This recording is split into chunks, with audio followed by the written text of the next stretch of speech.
So let me talk you through what I think happened, and we'll see in 6 months' time whether we're actually all right or whether we're all completely wrong. But basically, yesterday morning, Ireland and the Irish Prime Minister Theresa May received notice from the European Commission, particularly Jean Claude Juncker, that a deal had been made with the UK, particularly over the Irish border, which meant that the talks could progress on to the next stages. But the Irish deal was done, effectively. Now, this wasn't from the UK government, this is from the EU. The EU leaked this story to the press and to Ireland. The UK government, as far as reports go, did not leak any story that a deal had been done.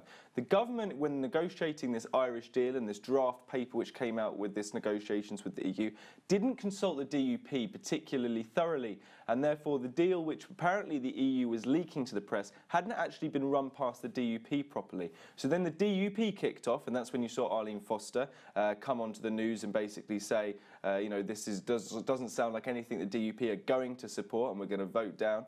So the deal then collapsed after this lunch between Theresa May and Jean Claude Juncker, after Arlene Foster and the Prime Minister had a discussion on the phone halfway through the lunch.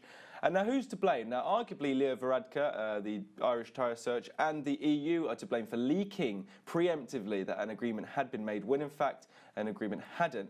However, you could also say, why blame the DUP? The DUP, obviously, as you can see in the eye, and the City AM comes between the deal. They are the responsibility for the deal failing. Well, they always said, and they always have said, that they would never agree to a political solution which would mean that there was any kind of change or difference between the Northern Ireland's political situation and the rest of the Union to do with Brexit. They've always said that, and as a result, they were always going to oppose the deal that was put forward yesterday, albeit in a leak. Theresa May is in talks today to save the deal with Arlene Foster of the DUP.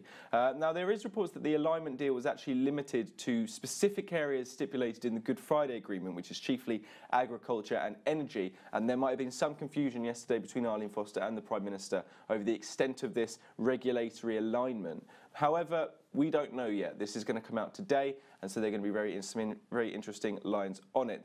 Theresa May will hold talks for the next 24 hours and possibly will be in Brussels again tomorrow to hopefully sign off on some deal with the EU.